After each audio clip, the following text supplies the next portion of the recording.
indoor cycling bikes. This is my bike and it is not a Peloton, and I'm going to tell you why I chose a Peloton alternative. First thing, I can't tell you anything bad about the Peloton bike itself. I think it's a wonderful bike, it's really well made, it's a great system.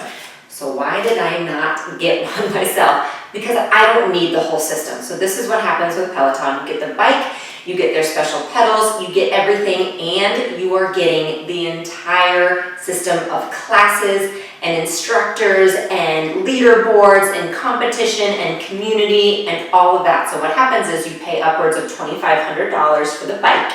You get the pedals that only work with that bike. And you're paying, in addition to that, you're required to pay $59 a month for the app. Now, I believe you can cancel that, but it is required off the bat, so it's important to know that.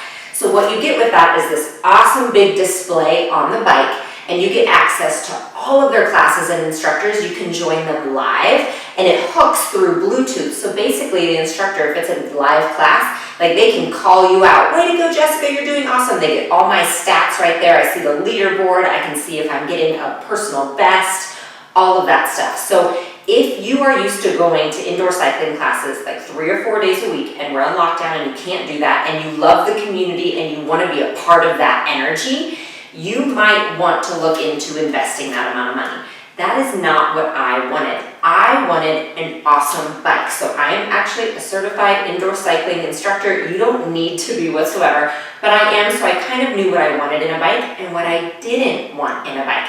What I don't need is to be a part of that. I'm that person that goes to an indoor cycling class and I sit in the back because I don't want to be called out. I don't care about my stats. I just care about the resistance I'm using, and then I kind of use my own self-monitor system to do the very best I can. So I wanted an awesome bike, and I wanted access to all of those awesome classes, which means I can pay $12 a month for the Peloton app and get the classes, the instructors, and put it on my phone and watch them right here while I'm on my own bike. So what do I miss from that? I just missed, like I said, all the stats and the leaderboards and all of those kind of things. I knew I didn't need that. So that's what you need to ask yourself. Do you need that entire system? Or do you actually just want a bike and then be able to tap into all the apps out there? Because there's some awesome ones.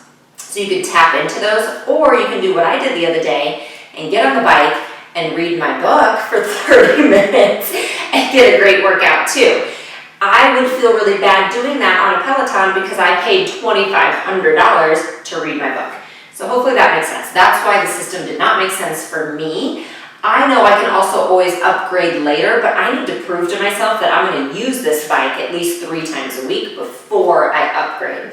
So what did I get? I got the Schwinn IC3, and I'm going to link all of this below. I love this bike. It is a workhorse of a bike. It comes with a warranty, and it is going to give you everything you need. So what I really wanted to look for was a couple things. I wanted both the seat and the handles to have 4-way adjustments. That means I need them to move forward and backward and adjust up and down. Believe it or not, a lot of bikes, especially cheaper bikes, are only going to give you the up and down adjustment. I'm 5'4", I'm a short 5'4", I want everything compact. My husband is 6'6", and we're sharing a bike. So we needed all of those adjustments for height. So this satisfies that. It has an LCD display, so it's going to tell me my distance and my time. It can tell me my heart rate, those kind of things. It does have a water bottle holder, small but important, and it has a device holder. It has your resistance right here. It does have a felt resistance for the resistance piece. Many of the upper end bikes have magnetic. Those are great as well. If you're using your bike in a spin class kind of situation, magnetic is important for wear and tear. I didn't feel like it was important for me necessarily. The felt does not add any noise that bothers me whatsoever. It is a super quiet bike, super quiet ride. Baby could be napping next door and is not going to hear a thing unless I'm blasting my music, which is possible. And then the final piece of this specific bike that I loved, other than just it's a Schwinn and it's great quality, is these pedals. So this too, it comes with adjustable pedals, which means one half of them is a cage. So if somebody wants to wear tennis shoes, they can wear tennis shoes. And then they just flip. And this is SPD clips because I use indoor cycling shoes with SPD clips. So it was perfect. Again, it's just a small thing, but if I would have gotten Peloton or actually any other bike, I would have had to spend $100 extra to get the pedals that I wanted. So it comes with these awesome pedals. So like I said, it's a workhorse of a bike. Schwinn is a great quality bike. Parts are really easy to get. It would be the same. Nordic Track makes great bikes, and Kaiser makes great bikes. Peloton, you can get those replacement parts. If you are looking at the really low-end bikes that they have available right now on Amazon, just look for those kind of things. Can you get replacement parts if you need to?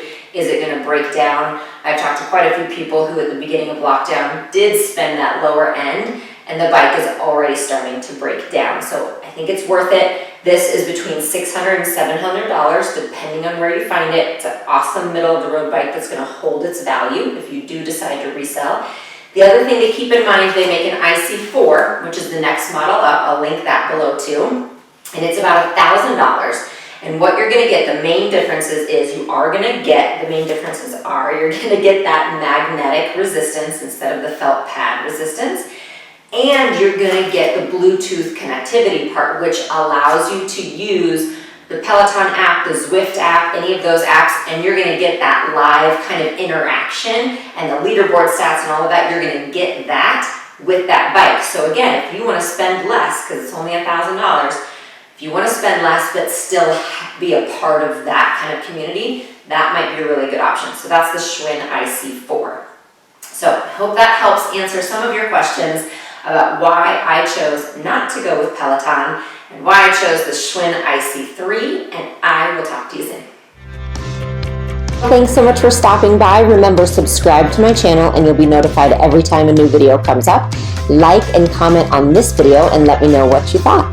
You can also always come over to jessicavalantpilates.com to find all the resources I have for living a healthy lifestyle, including full-length workout videos, healthy recipes, and a community I would love for you to be a part of. So I'll see you there.